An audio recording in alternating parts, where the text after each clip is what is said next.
Captain's log, stardate 49373.2. A specially outfitted warp-capable shuttlecraft piloted by Tom Paris successfully reached Warp 10, breaking the trans-warp barrier. But the side effects of the trip may have cost us our best helmsman.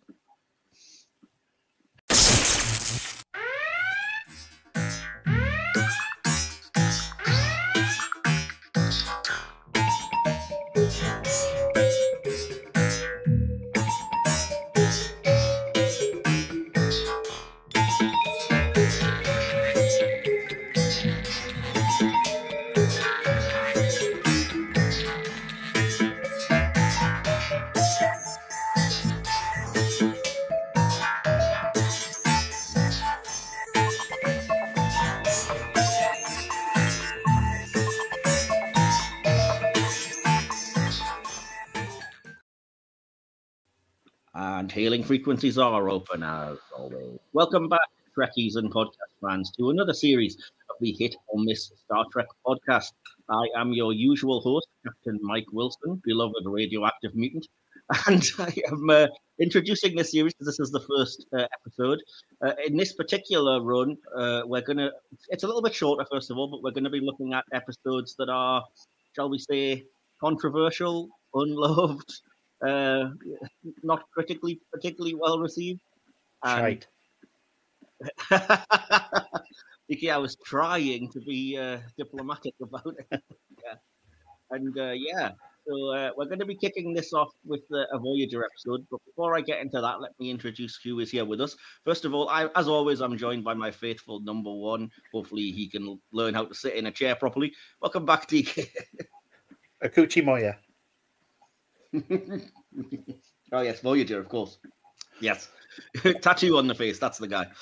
How you doing, man? I'm not too bad, dude. Yourself? Frazzled, as you will probably guess. So apologies, we're a little bit late recording, viewer and listener. So if we're a little bit out of it for a while, that's why I've had to run to catch up. But hopefully we're going to be okay. So yeah, myself and Diki are here, and we are joined by a returning guest, someone who's very familiar with Star Trek, and you'll have heard her before on these episodes. Please welcome back Lady Vean. Welcome. Guest, I think you mean returning champ. Well, yeah. we always fight a losing battle if we're trying to argue with you, but we'll see what everybody makes of the episode this week. Okay. So this should be interesting to say the least. So yeah, if you haven't guessed from looking at it on the screen or all of the various publicity we've been giving it, this episode we're going to be looking at the Voyager episode Threshold. That will be our big review. So yes, Warp 10, salamanders, all that great stuff. But if you are new to the podcast, you will not know this. If you aren't, you will. We don't just start off with, jumping straight into the review. We always start with a little bit of, just information. We don't really have time or the reason to get into hailing frequencies open this week because there's not really a lot to say, and we've kind of examined most of the things that we'd do. But I will go around very quickly and ask, and I'll start with you, Vean. Do you have any particular most hated, not favorite episodes of Star Trek that you feel comfortable sharing with us? Yeah, if we're talking about shit episodes, I don't know why we're reviewing Threshold when the Chakotay boxing episode is right there. Ding, ding, ding, ding, ding. DK would not let me review that. He would. That wouldn't be a podcast because he refuses. He will have nothing to do with it. So, yeah, or Warlord. Warlord's pretty bad. Yeah. And that's just Voyager. I mean, we get into some early TNG and early Deep Space Nine. Oh, there is just a wealth of garbage to choose from. So yeah, I mean, Code of Honor is pretty much an easy target, the most racist Trek episode ever. But yeah, okay, that's fair enough. I think those are all answers that nobody can really hold against you. So how about you, DK? And you can't say the fight because we all know that's it. Everything else is pure gold compared to that. The only one I can think of is it Profit and Lace? That's the trans. That's pretty garbage, but not everything. And that has good moments. I'm not saying that's a good episode, but there are pluses to that episode. There are some redeeming qualities to Profit and Lace. But I mean, not a lot, but more so than other Oh, episodes. God, yeah. Just everything. Even Alternative Factor, I would rather watch that than that boxing episode again. I just don't understand your vitriol for it. I don't like it, but it's like the sheer level of hatred you have for it is It's just almost amusing. It's like, oh my God, it's like just visual tranquilizer. I have an episode that I feel that way about, but I'm not going to say what it is because it's we're reviewing it in a few weeks, and I've actually put it on the list, so I will have to force myself to watch it and see if I give it the 0 out of 5 that I feel like I want to do. What series at least, Mike? It's Next Gen. Okay. I know what it is. Yeah, clearly I've made no secret of this. The spider in me knows. Oh, yes, okay, yes, got it. That's fair enough. I mean, I don't want to share much more about my least favorite. I'm not hugely, I don't really make a secret of the things I dislike, but I don't think there's anything I truly hate. I think most episodes have something going for them. But again, I've made no secret of my lack of love for the first couple of seasons of Picard, and I still must kind of stand by that. Although I must give them a rewatch just to see if they don't really hold up as much. I mean, there's moments, but that was disappointing. No, there's not. There's no moments. There's no moments. I watched all of season 1 and I hated every second of it. But there was a couple of moments I enjoyed, I'll be honest, but only a couple. But yeah, that's other than that, I don't really think. And I mean the obvious. Although I'm currently engaged in a debate on Threads, i.e., the social media site that's not a hellscape, with people that are saying somebody posted the statement, I think you can skip the first 2 seasons of Next Gen, and I was like, beg to differ. Here are just some of the things you would miss if you did that. So even though I know they're not great, I don't think you could necessarily just skip everything. How would you guys just may as well chime in on this? What do you guys think about that? Do you think there's anything redeemable in those first 2 seasons? Definitely.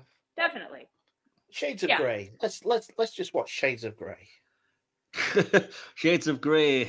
That was the one I kind of put down and was like, universally, I think everybody would agree that has to go, because we were trying to make lists of like, well, what would you put? What would you cut out? And from season 1, I think we all pretty much agreed to lose about 9 episodes. From season 2, there was about 4. And I was like, to be fair, one of those is a clip show. And I think the guy I was chatting to was like, Shades of Grey is a masterpiece. Said no one ever. Yeah, exactly. It's just, they ran out of budget and there was a strike. So what can you do? Well, here's the thing about later seasons of Next Gen and Deep Space Nine is you can't get to them without slogging through the bad stuff. You just have to work your way through it. Yeah, it's so weird though, because you get the occasional gem, like season 1 of DS9 I don't particularly like, but then you get episodes like Duet, which are just like fantastic, like a gem in this pile of poop. And it's the same with Next Gen. I mean, season 1 and 2 are rough, but then you've got like Measure of a Man in there, like one of the best episodes of the show. Like, where'd this come from? Jeez. I can say that because we've reviewed that one, so go check out that review. Right, I'll move us along then to the very next part, which will be you'll be used to this. It's the thing that gives the podcast its name. It is the hit or miss section. What about my performance? I'm not a drama critic. That's right. We're still going to be doing this.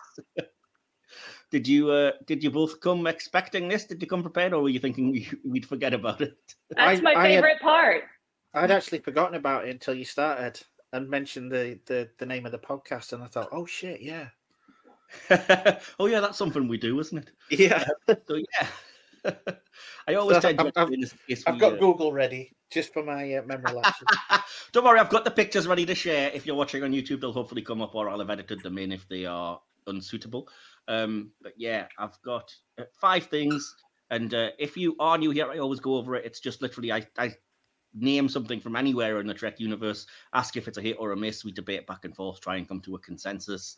It never gets too heated. It's just a little bit of fun. And since I'm doing these themed series, I always try to throw in at least a couple from the theme. So there might be a couple of things related to either the episode we're looking at or, unpopular episodes that pop up. Don't be surprised if that happens. And so, yeah, we are going to start, as will surprise nobody, with a ship, because it's me, as I always say. And it is related to this episode. I felt like I had to ask this. Hit or miss for the Type 9 shuttle, aka the shuttle Cochrane that we see in this episode. Vean, you're the guest, so I'll come to you first. Hit or miss for this one? Miss. That's a bad design. It's ugly as hell. It looks like a garden spade. Vean, how could you? You're not a fan of it. You think it looks like a garden spade. That's a pretty succinct way of putting it, I suppose. Okay. Anything you want to add to that? No. Well, that about sums it up for me. Yeah, there's no real need. I think that says it all. EK, I was asking you, what are your thoughts on the show? I don't mind it. I kind of like it, but it's the lights on the back of the seat that blink that does it for me. So I'll just say yeah, because I like blinking lights. Oh, sometimes it's the simple things, isn't it? But, It is. Yeah. But enough about I really, I'm really surprised at Vean's hatred because I really like this design. I don't know why. There's something about it that's just appealing, and I know that Rick Everson, who's been on this podcast a few times, is a huge fan of this, the Type 9 shuttle specifically as well. He's been trying to get the Eagle Moss model that I'm lucky enough to have. But yeah, I don't know. I like it. I think if I had a single complaint, it would be that I don't love the way it kind of caves in at the back and it looks like there's empty space, but I can live with it. And yeah, it kind of suits this episode that we're going to look at because it has the kind of streamlined going fast thing, I think, going on for it. And the stereotypical lover of fast things and hot rods and stuff in me is fond of it, maybe. So. I'm sorry, mate. So... It's just the way you said how you like. God, the hot rods in me. I'm sorry. I've been watching too many Carry On movies recently. Clearly, that would be a Klingon paint stick ritual I would not fancy doing. But yeah, fair enough. Well, so that's 2 hits and a miss. So unfortunately, Vean, you are outvoted on this one. Oh, controversial. So yeah, well, we'll call that a hit then, and we'll move on to the second thing. If I can find a nice image, I don't know why, because you'll know exactly what I'm talking about. So the second thing is an episode. It feeds into our less than popular series. It's from the original series. It's infamous. I had to do it.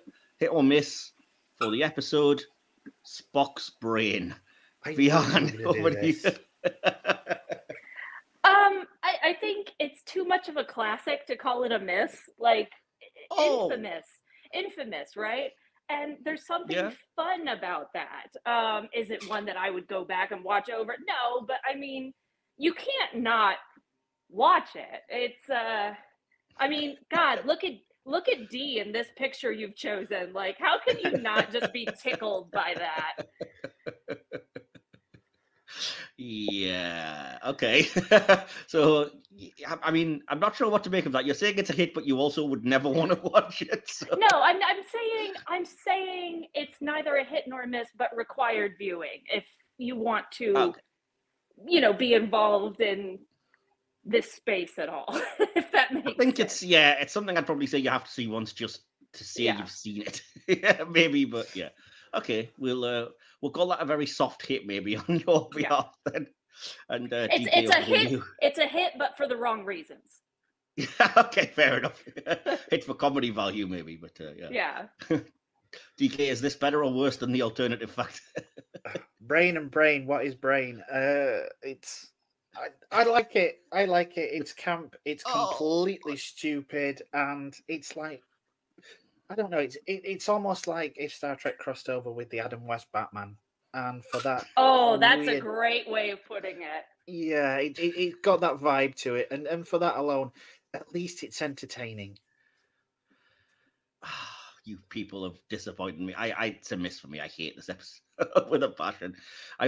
You'll probably hear this a lot coming up, but I just hate when Star Trek abandons its idea of having to have some footing in real science and just this whole idea of like his brain's been removed, so we'll remote control his brainless body and it'll be fine. And then just no, dude, that's nonsense. Happening now. Look at Elon Musk.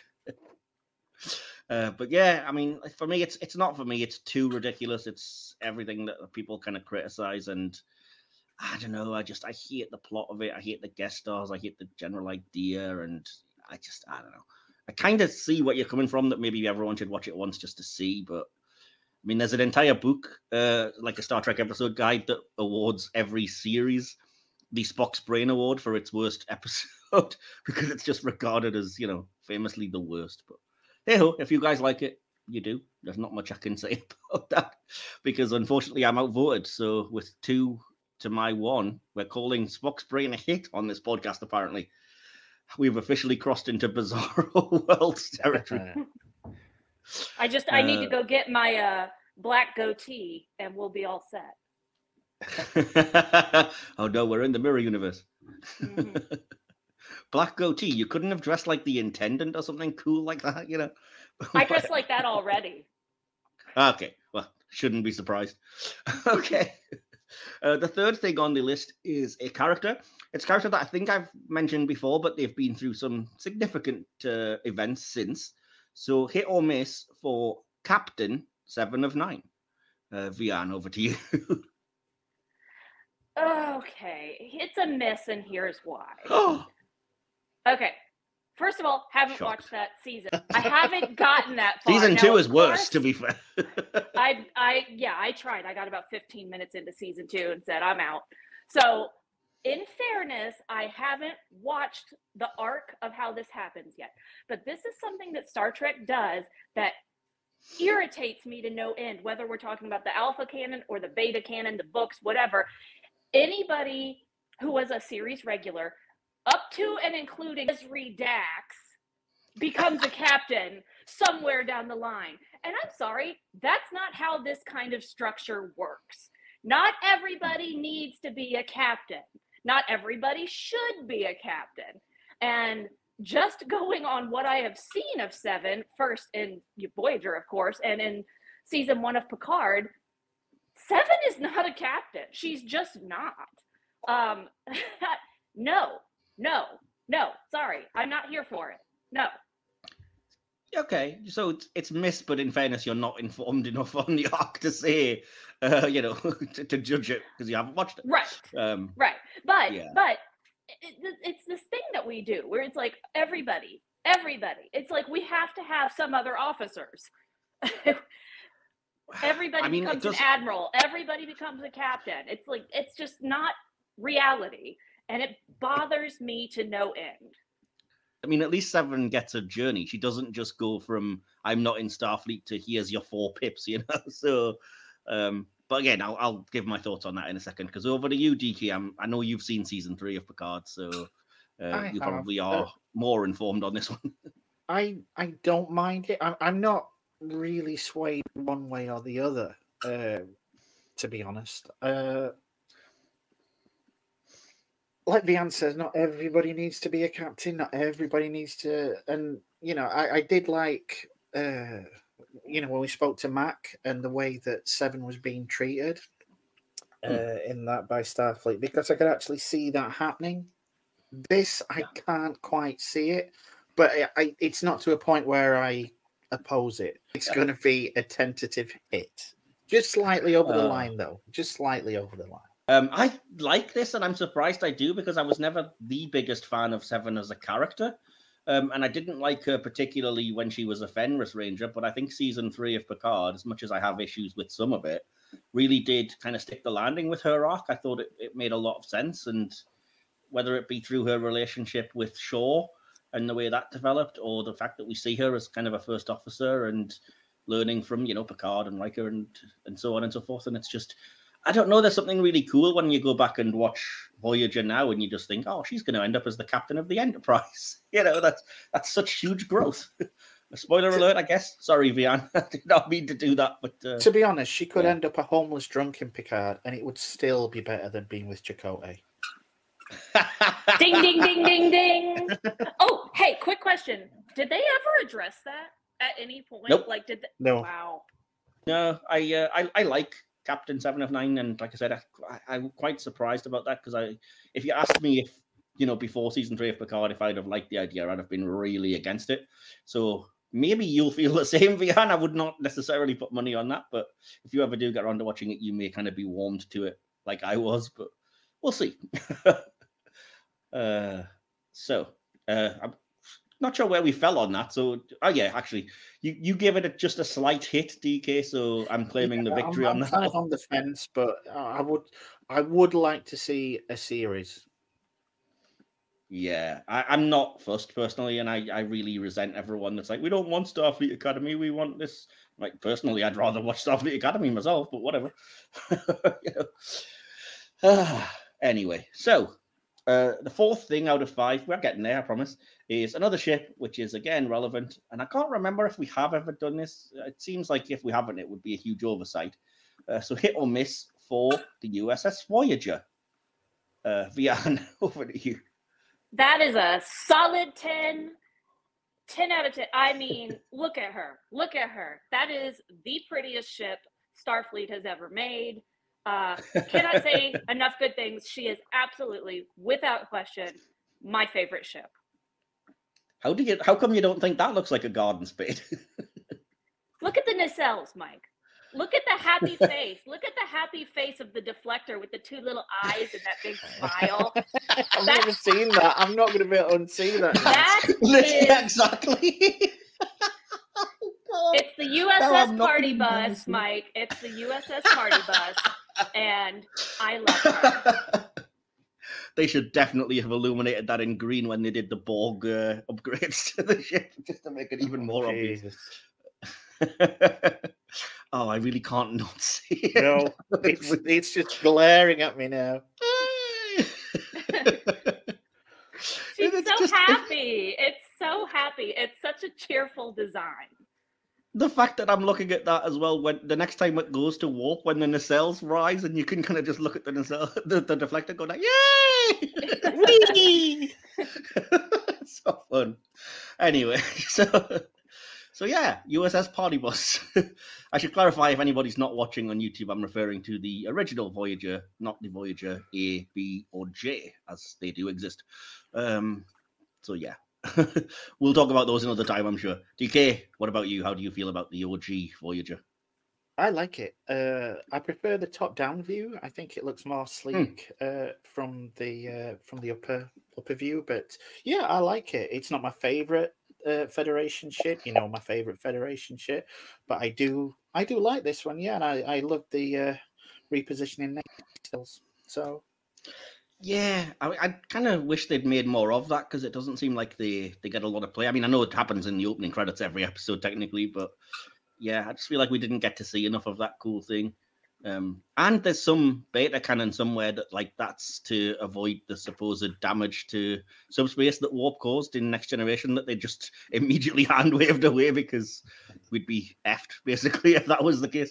So they were like, yeah, the variable geometry nacelles negate the damage. Don't worry about it.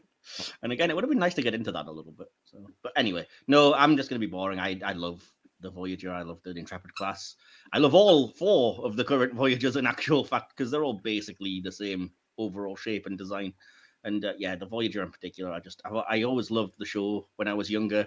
It was my comfort show, and I had various models of the ship. It's one of the few ships I actually built a model in the old, you'll know what I'm talking about, DK, the old Airfix kit type ones. Oh, where you've God, yeah. You've got to basically snap together bits of plastic, glue them. Why do you think I don't know what that is? Of course I know what that is. I wasn't sure if it was something that was just a UK thing. I wasn't sure if it made it to the US, because I thought it felt like a brand name or something, maybe. I do have a question for you, Mike. Are you like Tom Paris and you call her the Voyager and not just Voyager? Is that what I'm hearing? I don't know. I've never thought about it, actually. Yeah, probably the Voyager. Yeah, maybe. Oh my God, I can't even with you. I just.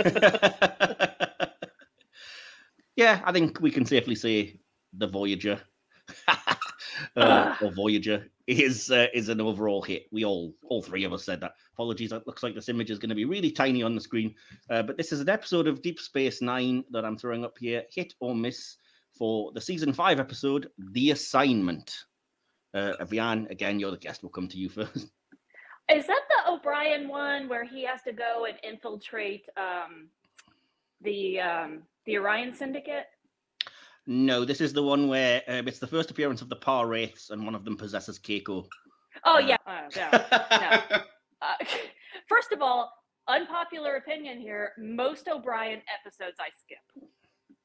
Ooh. He's Yeah, he is not my favorite character. Now, I don't hate him as much as I hate other characters, but O'Brien is not where it's at for me. This episode is absolutely terrible and ridiculous. No. And dumb. And dumb. This is a big old miss. Okay, fair enough. What about you, DK? I don't remember much of it, and I'm taking that as a good sign. So it's probably going to be a miss from me. Okay, fair. It's a miss for me, as I kind of alluded to very heavily. I just think it's really... I'm not a huge fan of the power rates anyway, but I came to be because they were used better in literally every other appearance. But I don't know how they got more appearances based on this, because it just comes across as so stupid. There's a couple of nice, sinister moments in it where it almost comes together to work, like when the possessed Keiko is trying to... She's with Molly, and she's kind of giving O'Brien some kind of task, and then, Molly thinks it's still just her mom, and she's actually not, and she's kind of brushing her hair a bit too heavily to kind of insinuate to O'Brien, like, I'm going to hurt your daughter if you don't do this, but that just makes it all the more stupid that he was like, oh, well, I'll leave you with her then, while I go and reconfigure the, I don't know, whatever it was. I was going to say deflector, but it's a station, so reconfigure something on the station to try and close the wormhole, which was the assignment in question. Yeah, it's terrible. It's really bad. Not a fan. So weirdly enough, that's going to be another where we're all in agreement. On the more negative side, apologies if you're a fan of that episode. You can potentially try and sell me on it in the comments or on social media, but yeah, I don't love it. So yeah, with that out of the way, we hit the bulk of the episode then, which is our episode review. And as I've made very clear, today we're looking at the episode Threshold, the infamous episode where Tom Paris breaks the Warp 10 barrier. I'm sure if you're a Trek fan, you know it. It's kind of infamous. I believe it won the Spock's Brain Award for Voyager. Yes, it beat The Fight and Warlord and the various other things we've been referring to. I think. Don't quote me on that, though. So yeah, we are going to jump in. Oh, gosh. Vean, did you just... start turning a tap on or something there?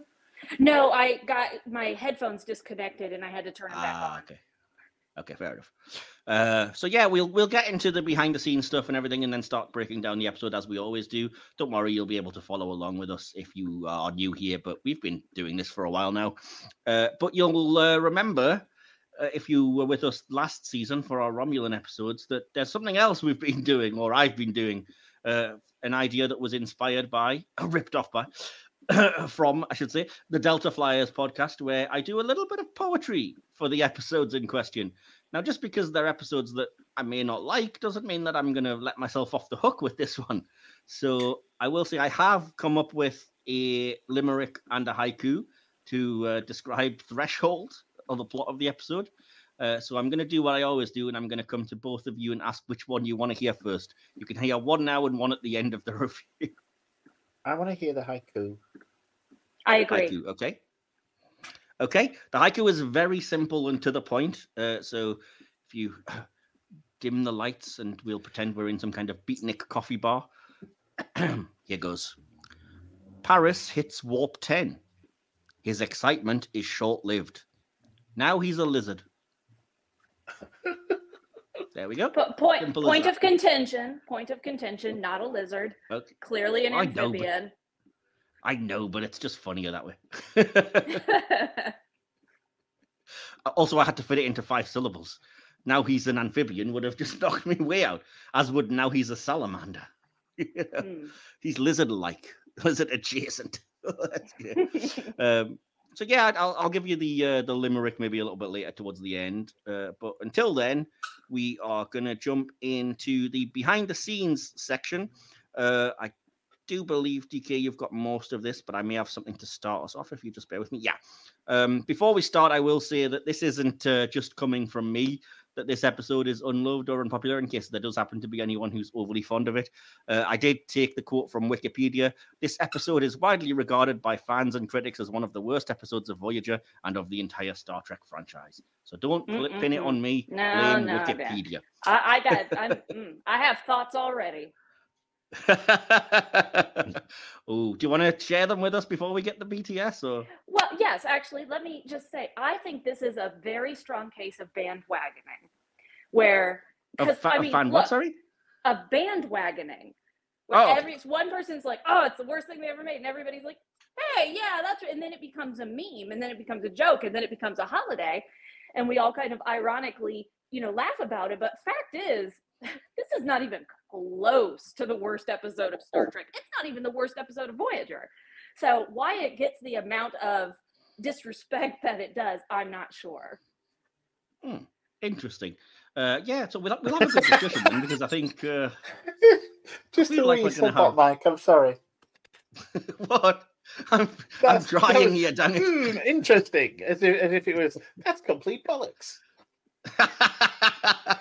I still want to be friends with her. DK. That was the subtext. I don't want to offend her. She'll not come back on. Jeez. Yeah. We'll have differing points of view, perhaps, as we go through the review. Let's just leave it at that for now. Yeah, there's things... I'm going to do it later. There's things I like in here, but I can absolutely see why it got its reputation, and I do think it's entirely justified, personally. But yeah, we can debate that later. For right now, as I said, we've got a behind-the-scenes section. DK, that's usually your peer review, so with apologies for the extra things I may have chucked in. Go for it. Would you like to read out our behind the scenes on this episode in trivia? Yes, I shall make a start on this encyclopedia. The mutated Tom Paris was made into an action figure with his 3 offspring as accessories, and I really want that now. Somebody gave Robbie McNeil one at a convention. He mentioned because I listened to the Delta Flyers episode on Threshold just for curiosity's sake, and he mentioned, it's kind of weird. There's the sort of part mutated Paris and then 3 little tiny salamander babies. Yeah, I'm gonna be on eBay after this. The writing staff was dissatisfied with the quality of the episode, to the point that Brannon Braga later called it a royal steaming stinker on the commentary for the DVD release. Did you hear that, Vean? Brannon doesn't agree with you that it's not a stinker. Let's not get me started on my thoughts about Brannon Braga. Yeah, I will say his name comes up a lot during this series of not particularly great episodes. He would know about stinkers. Jerry Taylor commented that the fans were appalled at the episode, mainly centered on the implausible idea that the 2 stars were turned into salamanders. It is not one that took with the audience. The fact that we were turning people into salamanders was offensive to a lot of people and just stupid to others. I mean, the latter group. After Robert Duncan McNeil read the script initially, he had trouble understanding it. He later referred to it as bizarre. Live Long and Evolve, What Star Trek Can Teach Us About Genetics, Evolution, and Life on Other Worlds by Mohammed A.F. Noor discusses how such extreme mutation is more likely to result in cancers or death than transmutation. The genetic mutations were too repeatable and the speed of change was remarkably fast. The book suggests that some of these problems may be allayed very slightly if the changes were epigenetic rather than genetic, but the premise is an extreme stretch in the biology either way. Speaking technology journalist Becca Caddy for a Science of Star Trek column, Dr. Charles Foster, Bioinformatics Research Associate in the Virology Research Lab at the University of New South Wales and Prince of Wales Hospital, and I've now suddenly realised why you gave me all this to read, Mike, observed, if strong external pressures are applied to a population or experienced by a population, one would expect there to be sped up evolution. Caddy concluded, who's to say space newts don't have some inconceivable advanced consciousness beyond our wildest dreams?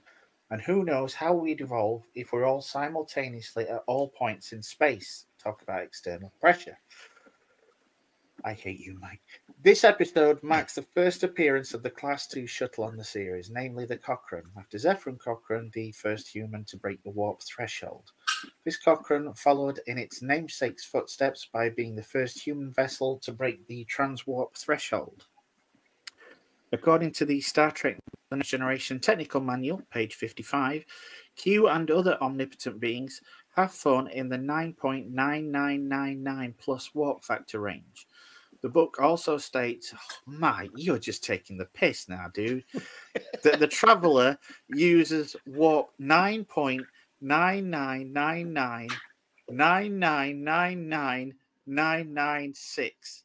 in Next Generation where no one has gone before. Then seriously, the next time you ask me if I'm going to read something out, I'm just going to send you a GIF of somebody flipping you the bird. I completely forgot about this, but I just thought that was interesting because they're trying to make out like, oh, the Enterprise went so fast it was crossing dimensions, and it's like, well, it was 9.999999996. I do love the extreme headcanon people are going to make this palatable. To make it make sense. In 2018, an anonymous contributor submitted a fake science paper entitled "Rapid Genetic and Developmental Morphological Change Following Extreme Celerity" under the name Louis Zimmerman, describing Paris's experiment. In other words, to several predatory science journals. 4 accepted it and 1 published. Seriously? 1 published it. God. The events of this episode were briefly referenced in the Star Trek Lower Decks episode We'll Always Have Tom Paris, when Beckett Mariner asks if Paris is still a salamander. Brad Boimler defines what happened to Paris as a celerity-induced accelerated somatic mutation rate. And finally, thank Christ, the episode proved to be highly unpopular among viewers. Shortly after the installment first aired, Jerry Taylor remarked, "We're taking a lot of flack for that. There's been a real lashing out. I recognize that people who are on the internet and who write us letters are a tiny portion of our audience. But when it is as overwhelming as it was on this episode, you begin to take notice." If only they would at some other things and times, but never mind. So thank you for reading that, DK. I do apologize. I genuinely did forget how wordy it was and all of the bits and pieces. But I think it's interesting. Is anything there that piqued your interest or that you'd like to debate back and forth, Vean? Yeah, shout out to my friend who wrote that paper. I won't name names, but I know who it was, and I think that's awesome that they did that and got it published. I mean, how fun is that?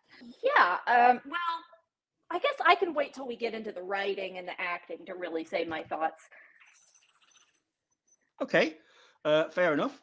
Okay. So, hopefully there's been something of interest to you, their audience, with the behind the scenes. I thought it was kind of intriguing, back and forth. Like I said, it kind of proves that even if you're a fan of the episode, it did get a negative reception. And as DK said, it's kind of funny, the headcanon that some nerds, and I say that because I'm one of them, came up with to try and justify this clearly, just pulled out of their arse writing idea of warp 10 means you're everywhere all at the same time. So it's a bit of a logical leap, but it's one of those things, Trek has retconned things in the past and probably will again. But anyway, regardless, we are going to jump into the writing. And before I go through the intense amount of stuff that I have to read out on this, I'm just going to throw open to a little bit of discussion first and ask, is there anything that stands out in the writing that you particularly wanted to bring up before we get into it? Either one of you? Yes. I think some of the dialogue, the writing and the premise is ridiculous. And we all know that's not how evolution works, yada, yada, yada. But I think the writing for the characters themselves and the dialogue is quite nice.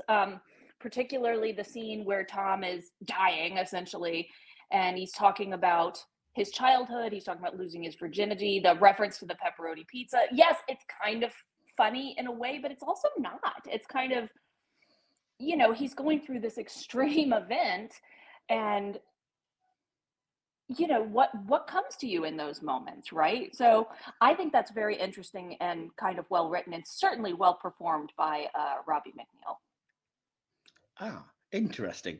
We probably will be in agreement with some things, because I would say the same. I'll get into it a little bit more later, but I actually agree that I think Paris is written really well in this episode. It's just that the catalyst for that is crap. Frankly, it's hanging on something that's a bit too ridiculous for me, but.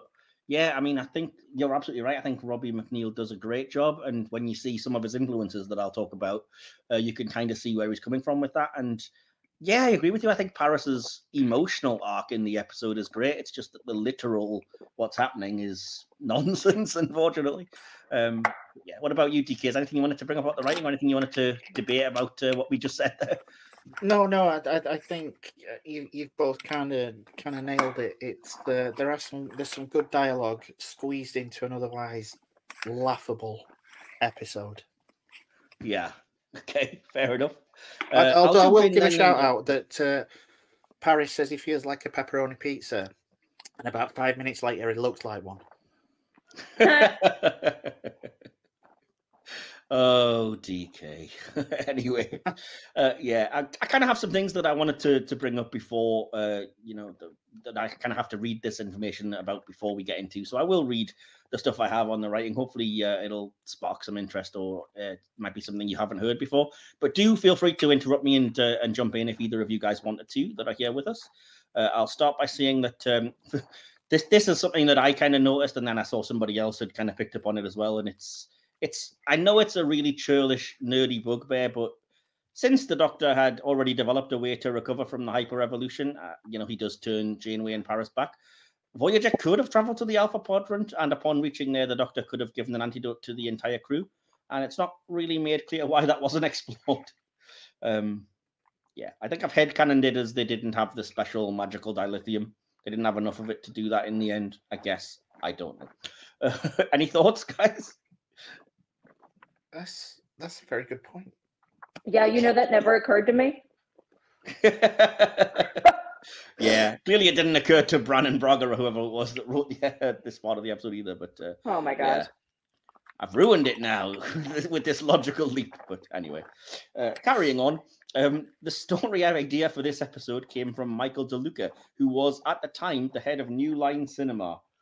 That either explains a lot or not, depending how much you know about New Line in the 90s, I guess. Tom Paris was used as this episode's central character because Voyager's writing staff believed he'd become underused. Yeah, I'd say probably at this point in the series, maybe. Jerry Taylor recalled Gene Roddenberry made the determination at the beginning of Next Gen that Warp 10 would be the limit, so he's the one to blame. And at that point, you'd occupy all portions of the universe simultaneously. Which always seemed like a wonderfully provocative notion. Then the question is, what happens if you do go Warp 10? How does that affect you? So we all sat in a room and kicked it around and came up with this idea of evolution and thought that it would be far more interesting and less expected that instead of being the large-brained, glowing person, it would be full circle back to our origins in the water. Not saying that we've become less than we are, because those creatures may experience consciousness on such an advanced plane that we couldn't conceive of it. It just seemed like a more interesting image. Okay. From the earliest response to this episode to the present day, the episode has repeatedly been accused of being scientifically flawed. That's putting it mildly. Robert Duncan McNeill noted some of the fans sort of questioned the science of it. In an interview that Jerry Taylor gave shortly after the episode's first broadcast, she said of the negative initial response, some of this anger was misplaced, I thought. A lot of the ire seemed to be caused by the fact that we stated no one had ever gone Warp 10 before, and people flooded us with letters saying, that's not true. In the original series, they went Warp 12 and Warp 13. We should have had a crawl before the episode explaining all this, but it really was a recalibration of warp speed. Nerds, eh? Brannon Braga later commented, I wrote the episode, or at least the teleplay, and it had some good intentions behind it. It had a good premise, breaking the Warp 10 barrier. Disagree. I don't know where this whole de-evolving into a lizard, he did say lizard there, that's not me, came from. I think I was trying to make a statement about evolution not necessarily being evolving toward higher organisms, that evolution may also be a de-evolution. In a 2011 interview, Braga stated, I was trying something. It was my homage, I guess, to David Cronenberg's The Fly. In a later interview, he attempted to defend himself. That's not my words again. This is how this information was put to me, saying it's very much a classic Star Trek story, but in the rewrite process, I took out the explanation, the idea behind the ending, that we evolve into these little lizards because maybe evolution is not always progressive. Maybe it's a cycle where we revert to something more rudimentary. That whole conversation was taken out for various reasons, and that was a disaster, because without it, the episode doesn't even have a point. I think it suffered greatly. I got the note that it wasn't necessary, but in fact, it really had a lot to do with what the episode was about. Big mistake taking it out. Reeks of everyone else's fault but mine, but okay. Later, Braga complained, unfortunately, none of that came across in the episode, and all we were left with were some lizard things crawling around in the mud, so it was not my shining moment. In 2011, he named this episode as the one installment of Voyager that he would, quote, just as soon forget, and remarked, that's a real low point. It really backfired on me. It was poorly executed by me. So, and that's all I have on the writing until we get into the actual discussion back and forth. So, do you guys have any thoughts on mainly, I think, Brannon Braga and Jerry Taylor's comments on the writing process there? I think they're being unnecessarily harsh. I mean, if we Okay. look at Star Trek overall, right from TOS on, there's a lot of how do I want to say this? There's a spectrum of solid Careful. gold to absolute garbage, and I don't think that this episode, well, the premise, yes, again, the premise is ridiculous, but I don't think this episode is truly as terrible as everybody acts like it is. I mean, because all Star Trek has some ridiculous premises, but it's still executed well. It's still well written. Well, not well written, excuse me. As I was saying, the dialogue concept aspect of it is well written, and it's certainly well performed, and the makeup is really well done. And, you know, if we turn even just a Voyager and look at something like, say, The Fight, this is not even close to the worst. So I really have a hard time getting my head around the ire for this episode. Like, there's so much about it that I can unapologetically appreciate, while still acknowledging it's not a gold episode. I just think it's not one, like, would I go back and watch it over and over? No, but I also wouldn't skip it. You know, it's good filler. It's a good filler episode. Yeah, okay. I think we've kind of already said, I mean, at risk of repeating it, I kind of agree with you. It's the character stuff is well written, but the actual, unfortunately, the bulk of the story isn't, and that's what everything kind of hangs on, which is a shame. Because I think I would say I'd be happy to skip the episode if it weren't for the fact that I think it actually is a big moment in Paris's development and growth. It's just a shame the reason for it. And I think there are other reasons that happen later in the series that thankfully give you the same level of growth and kind of character stuff with, you know, with plots that make sense, shall we say.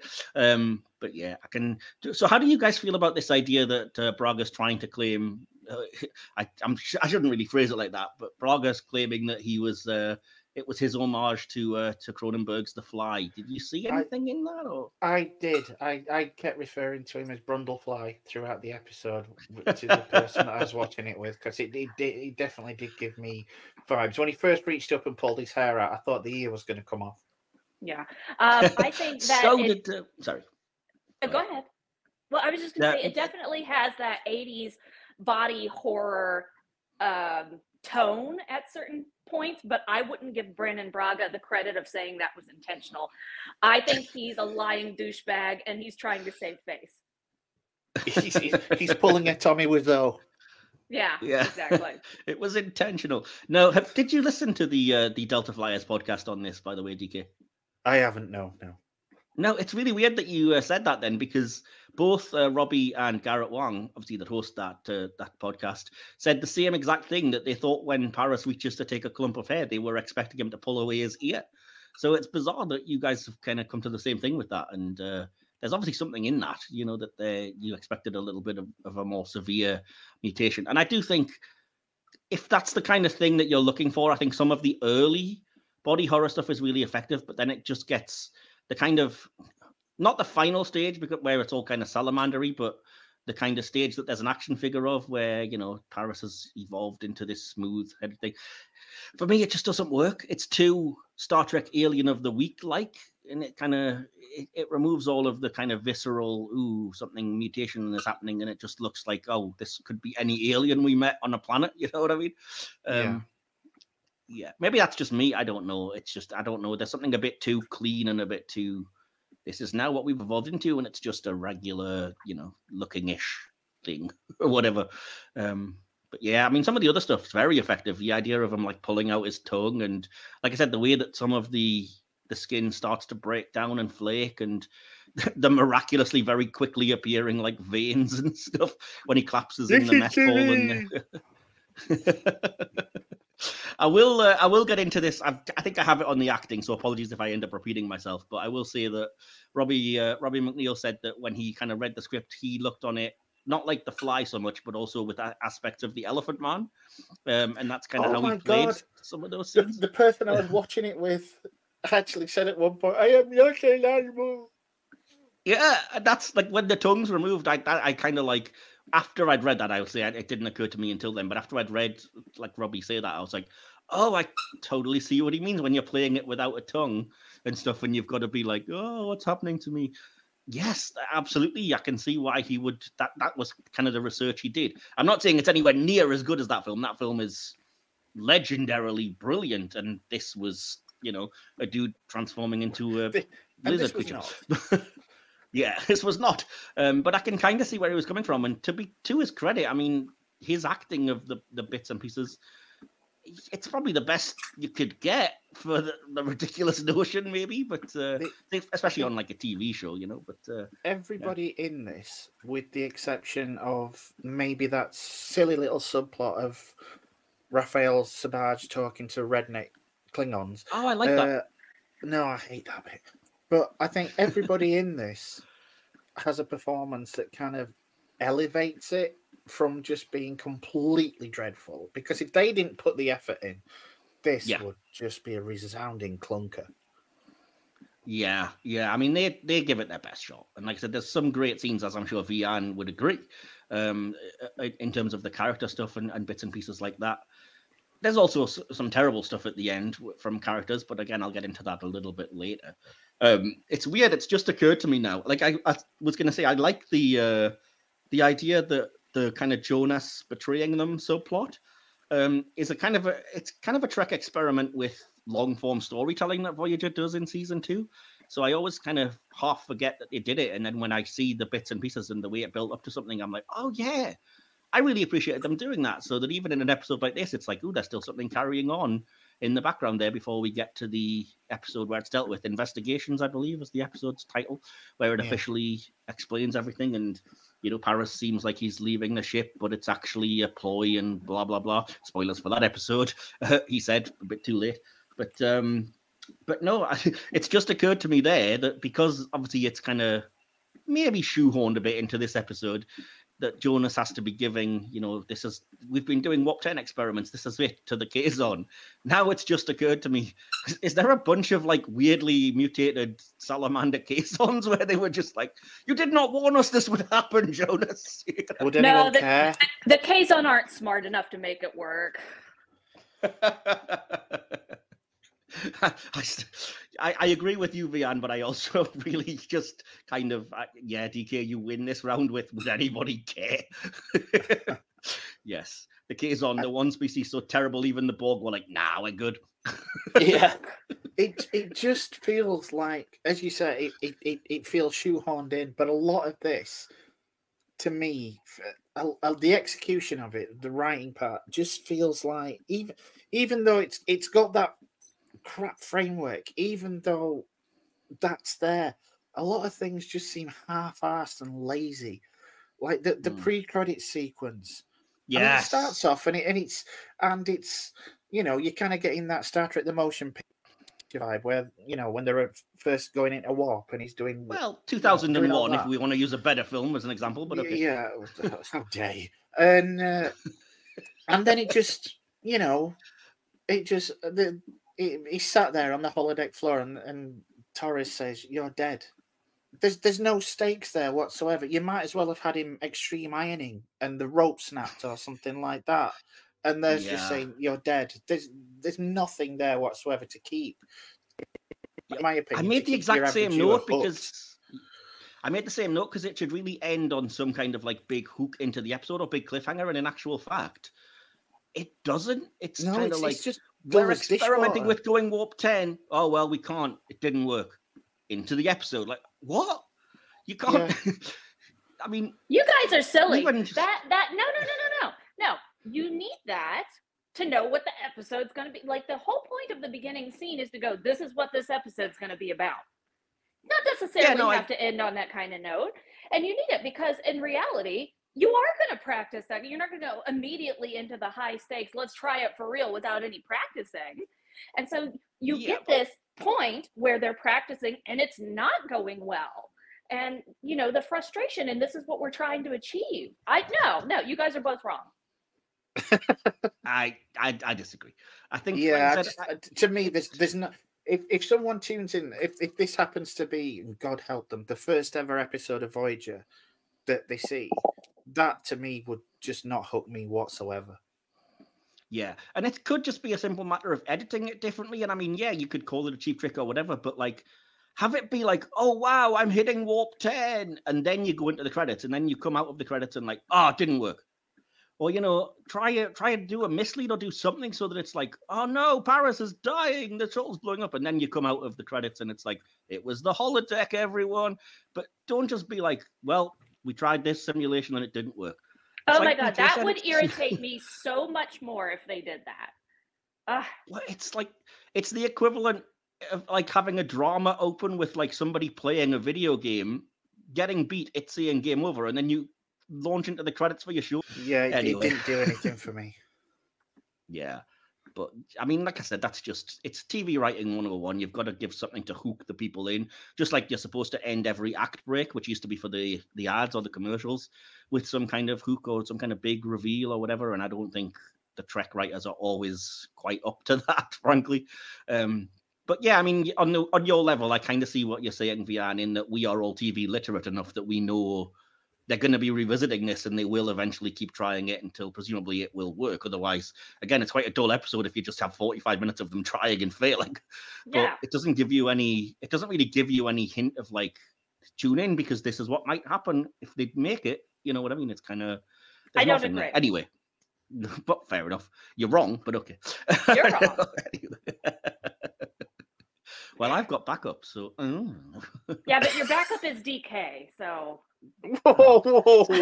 So harsh. Jeez. Meow. I'm now feeling like Harry Kim here. That's going to be a Vic Reeves handbags at dawn gift situation, right? Anyway, yeah. But no, I mean, in terms of kind of, like you said, just some of the laziness behind the writing, this is another thing that I noted. And again, maybe it's just me being a nerd, but like Paris hits the warp 10 barrier in the shuttle for the first time. And obviously he goes off Voyager's scope and they can't possibly keep up because, you know, they can't go warp 10. But then they find him, and his explanation is just like, "Oh, when I turned the engines off, I ended up back where I started." What? How? I kind of took that as by that point it was kind of the power of thought, and I just hand waved it away like that. I can't hand wave that kind of thing away. I was like, "There's no reason why stopping the engines when you've already made that journey would, you know, get you back where you started. You'd be somewhere millions of miles away, and you should really have been aware of this before you did the test, by the way. This was obviously going to always be an issue. Yeah. And, so I didn't like that, and I also didn't like the idea of like they go to pains to point out how difficult this is, and you know Neelix has to do his thing, and you know it's kind of nice he gives them the inspiration of, oh, it's, you know, it's doing the typical Trek thing that Futurama makes fun of with like, oh, we explain something really complicated with a simple analogy and then the audience understands. So I'm sure it isn't quite as simple as, oh, the nacelles aren't being ripped off the ship. The ship's being ripped from the nacelles. Now it all makes sense. It doesn't, but I'll, you know, whatever. We can understand. I kind of like that because it was as hokey as everything else. And I don't know. I did like the little explanation, you know, we're going to put we're going to have Kim fly it. And it was like, why? And my first thought was, he's expendable. He's Harry Kim. Yeah, Harry could do it, but yeah, see, I didn't like that either because, again, I'm a stickler for this thing, and I know it's stupid, but like, even if the risk is only 2% and Paris is insisting and whatever, why give him that 2% risk when there's no need? And I don't believe that a good Starfleet captain would do that. They'd be like, well, I'm really sorry, you know, your ego needs you to do it, buddy, but if you die, we're down a helmsman, so I'm not risking it. And like, just like the idea of, you know, off screen, oh, we've got a new form of dilithium that's allowing us to do this that we just found. Yeah, a lot of it seems just very lazy. Yeah. It does feel like a filler episode, and it does feel like it was intended to be a filler episode. And I know we're still on season 2 at this point, and they're still trying to give all of the regular cast members something to do. So, you know, Chakotay or Tuvok gets a line here and there, but a lot of it just seems very perfunctory, and that's it. There's nothing really. You know, and at times I'm just thinking, you know, just one wrong move and I could check out of this at any moment, you know. Yeah. And then I thought, oh God, here's Kez. There I go. I was going to say that actually because I think to your point, I think the way that they kind of keep all the characters involved, or as many as they can, is kind of good. Like, I like how obviously Torres is involved as an engineer. I like how they had that nice moment with Neelix kind of inadvertently solving the problem. I love the Doctor in this just for his fantastic sarcastic humor. Oh And he's God, needed anyway because Picardo is just easily one of the best performances in this one. Mm-hmm. Oh, definitely. But to your point, like Chakotay and Tuvok are sort of perfunctory. They're there, but they're just doing their duty of the week and their jobs and whatever else. Even Kim, I mean, he kind of just disappears from the narrative. They say that on the Delta Flyers podcast as well. Like, Harry is Tom's best friend, but he's going through this horrible thing after he collapses in the mess hall, and it's B'Elanna that comes to visit him, and Harry just doesn't bother. Oh, well, fine, I guess, whatever. And it's like, fair enough, we know now that might have been the start of something between Tom and B'Elanna, because that's where it goes, but I don't believe for one second that they had that in mind when they were writing this episode. It's just a very convenient way to, get the right people involved, whatever. But speaking of Torres, the other line that I really didn't like, and again, it's just kind of lazy, and to me, I was like, what? Is when she says, like, oh, the shuttle made it, so it's okay, but we didn't know where it was going, but now it's just a simple matter of navigation. And I just made the note, simple? This is pretty bloody important in actual fact, and you're acting like it's just like, oh yeah, just chuck in one extra screw and we're fine or whatever, and didn't love that. I've mentioned this before, and again, I know it's churlish, but in today's world where we know that like your tablet and your iPad can have thousands of gigabytes of data, anytime 90s Star Trek's just like, we've got too much information, so they have like 15 pads lined up on a table. I'm just like, this is so ridiculous. But they can't predict every bit of technology. No. I did make the note, Paris, during his kind of evolution thing, ends up with 2 hearts. He's a Time Lord now. One for the Doctor Who nerds there. And yeah, I just think the whole last 8 minutes is dreadful. The explanation of the evolution, the salamanders, the babies who they just abandoned, by the way.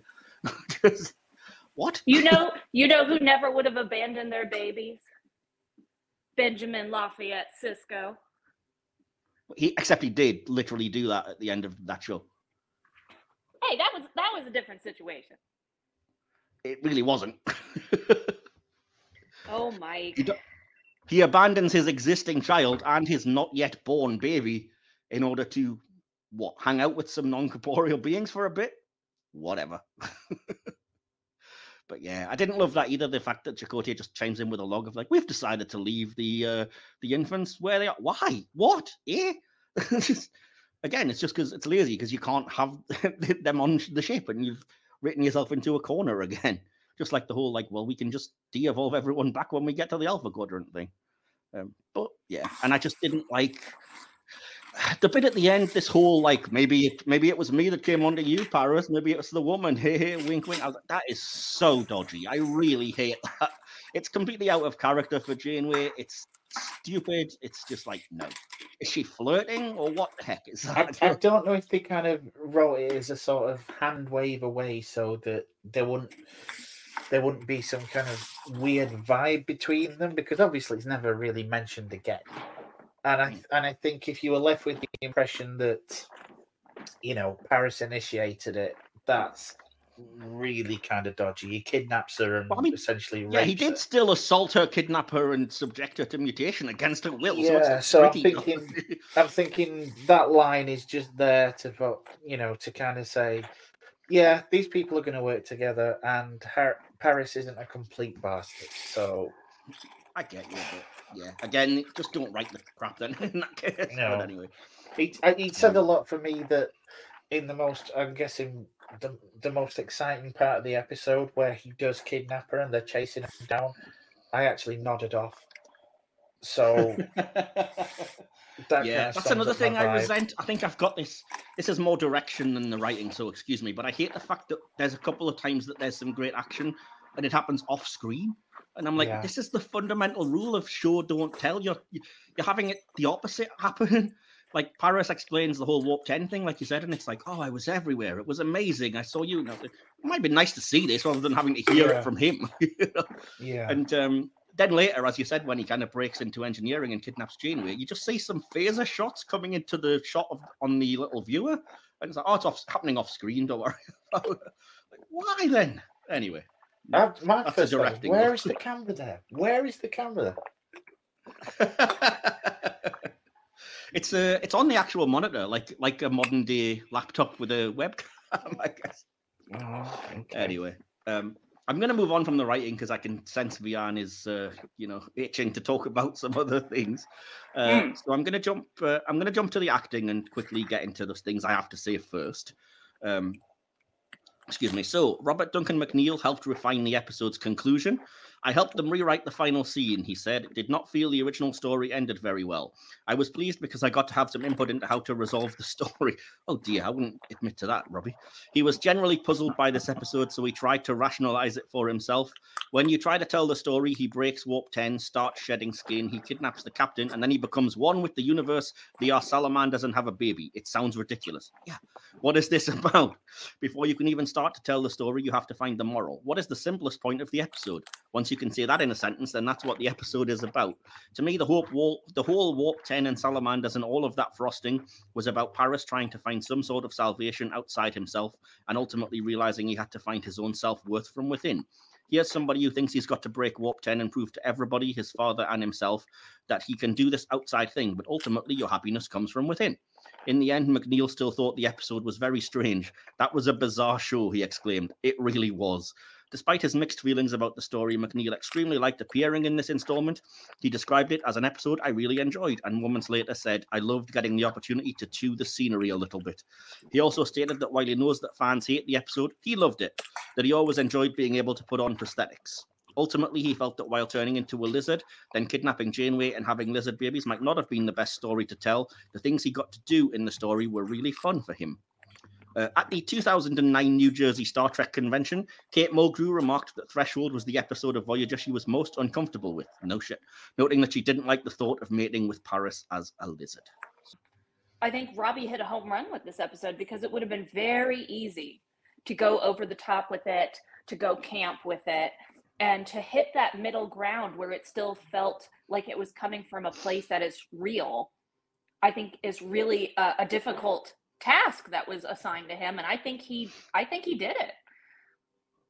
Yeah. Okay. Cool. Yeah. What about you, Diki? Any thoughts on Robbie's performance that we haven't kind of talked about yet? Yeah, I as I said, I thought Picardo was great. He was one of the two, and the other was Robbie McNeill. Yeah. Fair enough. He did try his best to sell what is essentially a wet rag of a script. Yeah, definitely. I did notice he changes the pronunciation of nacelles, which is weird depending on who he's talking to. I know that's apropos of nothing, but it was just like, he says nacelles all the time in the early simulations, and then when everybody else is in the mess hall saying nacelles, he corrects it back to nacelles again. So, maybe he just thought he was, everybody else is saying it this way. Maybe I'm being stupid. I'll fit in. Yeah, I'll follow them anyway. Yeah. Yeah, I mean, I've just got a list of like the scenes really, but yeah, I think he's great. The scene where, even though I don't necessarily agree with it, the scene where he kind of argues the case to Janeway and 2%'s nothing. I've got to do this. This is why.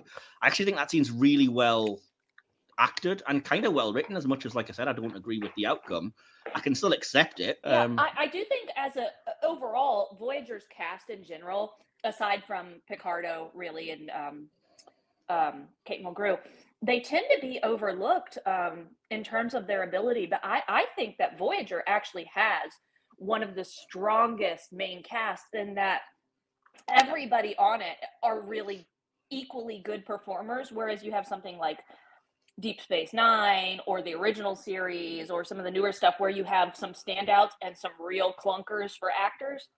Now, I won't name names, but, if you go back and, well, you want me to name names? Because I can. But if you go back and watch, Deep Space Nine, you have Armin Shimmerman, who is elevating every single scene he's in because he is so amazing. And then you have some other actors on that show where you're like, what are you doing? Like, you come to Voyager, and this is just a good threshold, sort of a microcosm of this experience, or this observation, I should say, is that you have 9 8 or 9 actors who are really of the same caliber of performer, where you don't have one who's like noticeably so much better than everybody else, or so much worse than everybody else. You have 7 great performers plus Jennifer Lean and Robert Beltran, but you know. Yeah, I was trying to be gentle on poor Jennifer, because I mean, look, she didn't have much to work with. I mean, realistically. I really resented that when I was talking about like they kind of used all the characters well. I kind of hated the fact that they still fell back to that old trope of like, and Paris hits on Kes because that's all she's there for. It's like, oh, good God, stop it with this.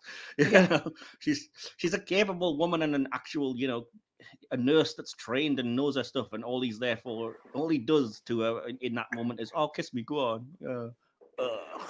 Hated it with a passion. But yeah, anyway. But no, like I said, I love that scene with Janeway, and I really do love all the stuff when he starts kind of breaking down, literally and physically and mentally, on the kind of bio bed, when kind of, I think you were mentioning it, Vean, when he's like, oh, I used to always cry and I was so alone, and my dad used to say it was a sign of weakness, and he's kind of really opening up. And as you say, Robbie is not being cheesy with it. He's really selling it. And even though what you're looking at is ridiculous pseudo, you know, the fly nonsense, he's really selling it, and you feel that emotion. And I did at the end as well, when he kind of comes to the realization, you know, that, even though I've done it, I don't really feel any different. It's the validation isn't going to come from these outside things. It was a really cool lesson to learn. And so, like you said, I don't think the episode is able to be written off as like the whole thing is, you know, turd top to bottom, but it's just the main plot is so dumb. Yeah. Shall we move to the direction then for what little we have? Yeah. I don't have anything to read out from this, just like any notes that we have. So did either of you want to jump in with any thoughts that you had on the overall direction? I think the direction obviously could have been better, but I think when it comes to, you know, the makeup effects, you know, which I believe are a direct result of the directing, I think they did a really interesting job. And I think they did a good job of balancing the absurdity with the dramatic. And but I think if we look at it from a 1980s kind of horror perspective, it's an interesting direction to go, and I think they could have actually gone further in that direction if they wanted to. But again, it's not the worst, it's not the best, it's just filler, really. Yeah, I see what you mean. Yeah, the director of this, I should have said, is Alexander Singer, and I just think it's not bad, but it's very standard. It's just your standard kind of talking heads. Nothing particularly standing out. I'll say I didn't like a lot of stuff happening off screen, and other than that, like, just I hated the cliche. As much as I said I like that plot, the cliche idea that like you have to show Jonas in the background looking shady to kind of sell to the audience that something's going on, when you have a scene later where he literally contacts the Kazon anyway. I was like, did we need this directed like this? You know, where he's all but like rubbing his hands together in the background going, ha, ha, ha, ha, I am the villain, you know, kind of thing. But anyway, that's really all I have. Just like I said, you know, it's very standard, very, some things happen too quick, some off screen. And I like the colorful stars when they go to transwarp. That's really all I have to say about that. Well, that was quick. Shall we move to the next section? We may as well. We'll go to what I've got, VFX and production design. And I do have some things to read out here, so please bear with me. I'm so sorry about this. So yeah, I'll start by saying on each of the days in which McNeil played the mutated Paris, it took more than 5 hours for the foam latex prosthetics to be applied to McNeil. Removing the makeup was a much easier affair, however, as unlike the alien-looking regulars of the series, McNeil could simply rip off his prosthetics since they weren't required for reuse. To create the amphibious hyper-evolved humans that Paris and Janeway mutate into, at least one full-size model was made of each of the 2 versions of the creatures, and the newborn versions were additionally visualized using CGI. The amphibians were modeled on real water-faring animals, so the newborn versions would look appropriate when they enter water. Visual effects producer Dan Curry explained, "We had a scene where the babies were jumping in the water, and what we did there so we could have the water interact properly with the creature is I designed the creature like a baby seal and a reptile." Yay. So yeah, anything you wanted to mention about the VFX and production design then, just quickly? Does that include the makeup? Because the makeup was great. Yes. Yeah, I mean, I've already said my thoughts on that. I love the makeup up to the very sort of final evolved stage where it gets very Alien of the Weekish. But yeah, I mean, stuff leading up to that, very like good. the part where he rips his tongue out, I think was actually really disgusting and well done.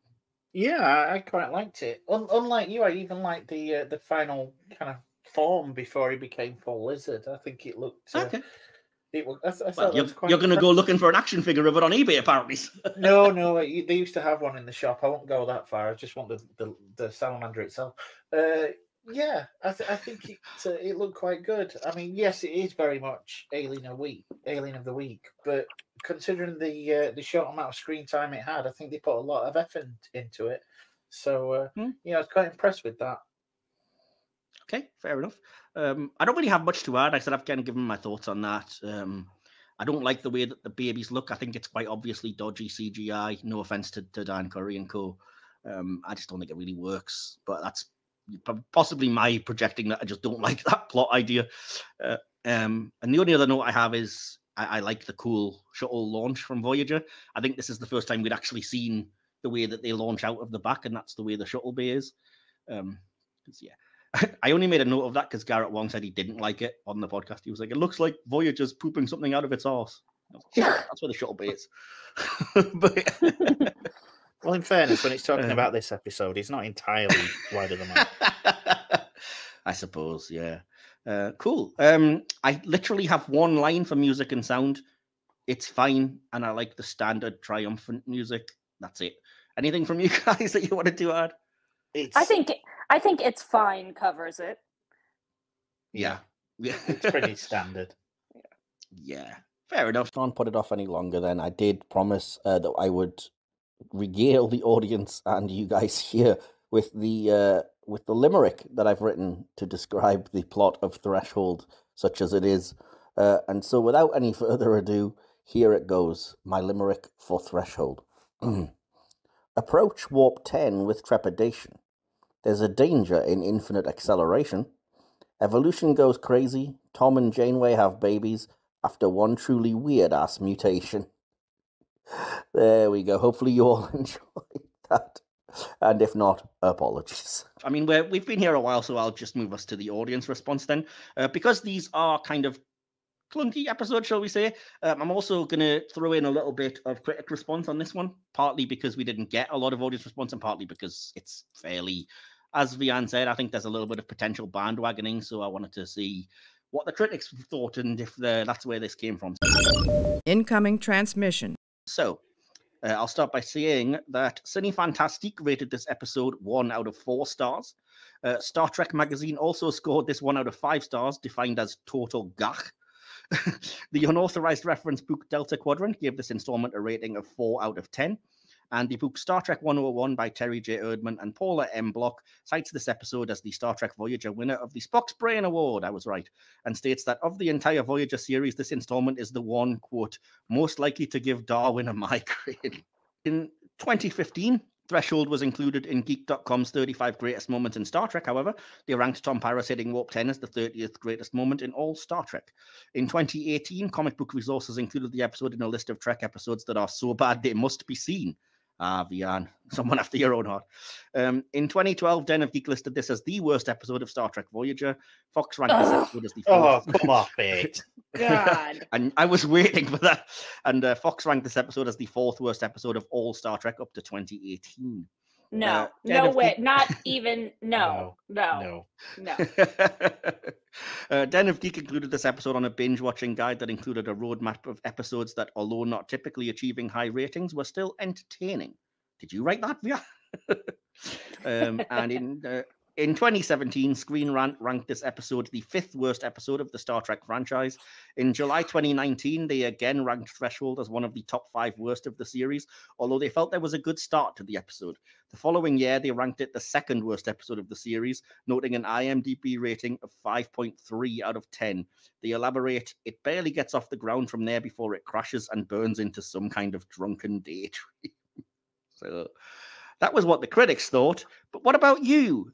We have our usual audience stuff as well, since we have opened the subspace communications. So, yeah, I don't have a lot about Threshold, because like I said, I didn't get a lot of people responding. It's all from Facebook and it's from just various groups. So first of all, from Red Shirts and Runabouts, Ryan Levenger said, it has a well-deserved bad reputation, LOL. The main catalyst for the Warp 10 is a new kind of dilithium. I don't recall them making extensive modifications to the shuttle, but it seems like that would actually be the main component. The lizard thing was really weird, and then the fact that he kidnapped Janeway and they had lizard babies was just, yeah. It wasn't a good episode, lol. That's okay too. Not every episode has to be good or defended, and I feel like the actors and producers are sometimes able to admit and even laugh about how some episodes just weren't good or didn't work out. From Star Trek Forever group, Michael Joyce says 0 stars, but I would like to have seen the Offspring evolve and come after Voyager. It would be better than Fury, which furthered an already ruined Kess. Okay, fair enough. Jeffrey Roddy, the episode where Paris fired his photon torpedoes into Janeway's landing bay, the only crew member on Voyager to breach the captain's shield. What? Thanks for that, Jeffrey. Sarah Pugh weirdly just put a heart and loves the episode. So there we go. And from Star Trek fans UK and Ireland, Darren McLean says 5 out of 5. It's a good episode and it never deserved the hate it got. Damien McElvogue says, I remember watching this episode when I was a kid and thinking it was a cool episode. Still, I think it's not as bad as other episodes. And Dan Vine says, here's my opinion on Threshold and Spock's Brain. They're a lot of fun, aren't they? Hear me out. The first time you watch them, you think it's the worst Star Trek I've ever seen.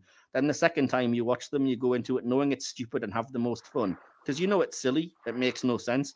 You know it's like an old sci-fi B movie. You know it's daft, but you can really enjoy 45 minutes of camp silly laughs. So long as you don't take it seriously or expect to, it's actually a really good laugh. And that's it.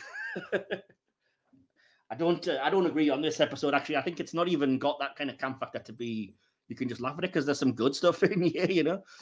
It's not Spock's Brain, but it that way. Yeah. Any thoughts on that, guys? Anything surprise you or? I'm always surprised by the amount of vitriol this episode gets. I know I've said this already, but I just don't think it's that bad comparatively. I think it's just a perfectly serviceable filler episode. Yeah. Well, hopefully I'll, make my feelings clearer in my conclusion and kind of codify how I feel about it and why for the audience, if not anyone else. I think we've covered it quite heavily. So all that's left to do is to kind of finish up with our favorite things and then our conclusions. Spock analysis. So we'll start with our favorite character moment and line, as we always do. And again, we always go to the guest first. So Vean, who was your favorite character in this and why? My favorite character, I guess, is got to be Paris. It's his story. And I think Robbie and the writing really got some poignant moments in an otherwise kind of ridiculous plot, particularly where Paris thinks he's dying and he's reflecting on his past and having his private thoughts out loud. Yeah, cool. Absolutely. DK, what about you? Who was your favorite character and why? I'm going to go with the dog. Fair enough. You want to get into why or just obvious? You've already mentioned it. He's just fantastically sarcastic in this episode. Fair enough. I also sided with Vean. I went with Paris because I actually do like his arc in this episode, without flogging the dead horse. I think it's really interesting. It's just a shame what it's kind of hanging on. So what was your favorite moment or scene, in the episode, Vean, and why? God, I'm pretty sure this is from Threshold, and if it's not, I'm going to be really embarrassed. But where the doctor slaps him awake? He doesn't, but it's my favorite moment, so I'll jump into it. Yeah, it's played for comedy, and he doesn't slap him, but it's just really funny because when he goes, "Pick up, Lieutenant." Yeah, that's the one. That was it. Yeah, that's my favorite line. I'll get that out of the way now. Oh, fair enough. Yeah, I do love the way Janeway says, can we wake him? And he says, I don't see why not. You're expecting a hyperspray or something. And he just leans over and screams, wake up, Lieutenant! And because it's part of the same scene, I also have it in my favorite moment that later on when Paris has explained this kind of 2001 metaphysical journey he's been on of seeing everything, the doctor just goes, well, I'm glad you had a good time. Which I think is just the understatement of the century. I love it. So, yeah, we've had your favorite line then, DK. Do you want to share it with us again? You just said it, mate. Don't. Yeah.